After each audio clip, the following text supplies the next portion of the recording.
Just the other day, I saw a video that went viral.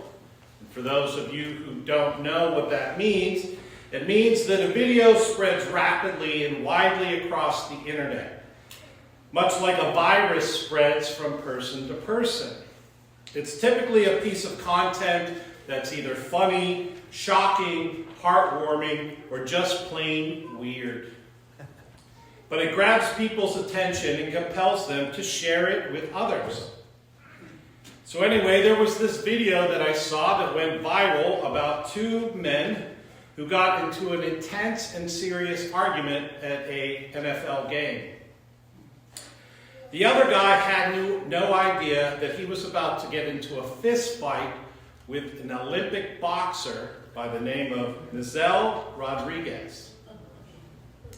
Now, luckily for the other man, the boxer turned the other cheek and walked away.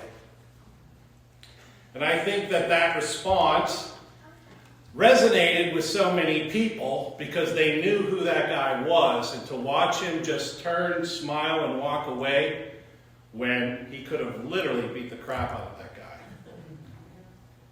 But it does exemplify how the Lord calls us to love our enemies. And what does it mean to love our enemies? And how do we love our enemies? Because number one, Jesus calls us to radical love. Jesus called us to live out a life of radical love, and Christ exemplified living out radical love in his words and actions. So this time around, I felt like the Holy Spirit was guiding me to look specifically in every way that Jesus loved his enemies.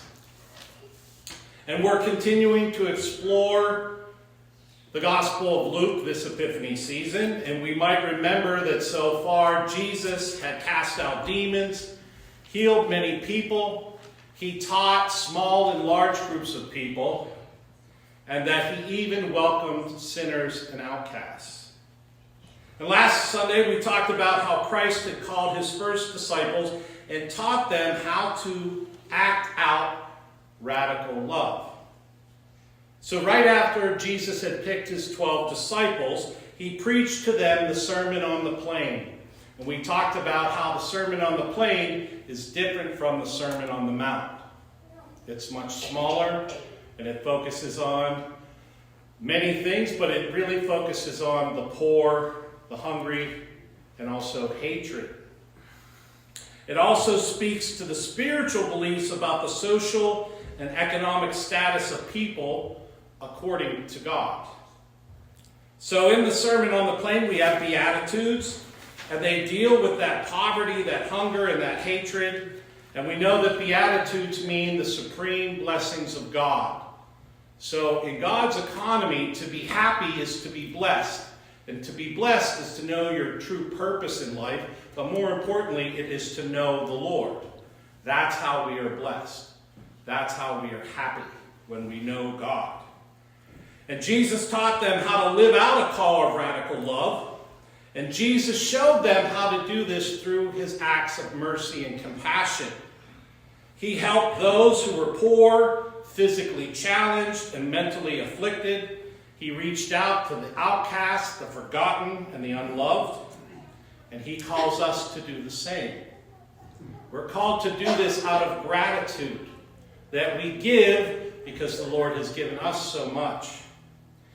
Now, the rest of the Sermon on the Plain, Jesus taught one of the most challenging and demanding new commands of God. And he said within this small pericope 2 times, love your enemies. Love your enemies. And we do know that the Lord is the one who walked the walk and talked the talk. So we may ask, who were Jesus' enemies?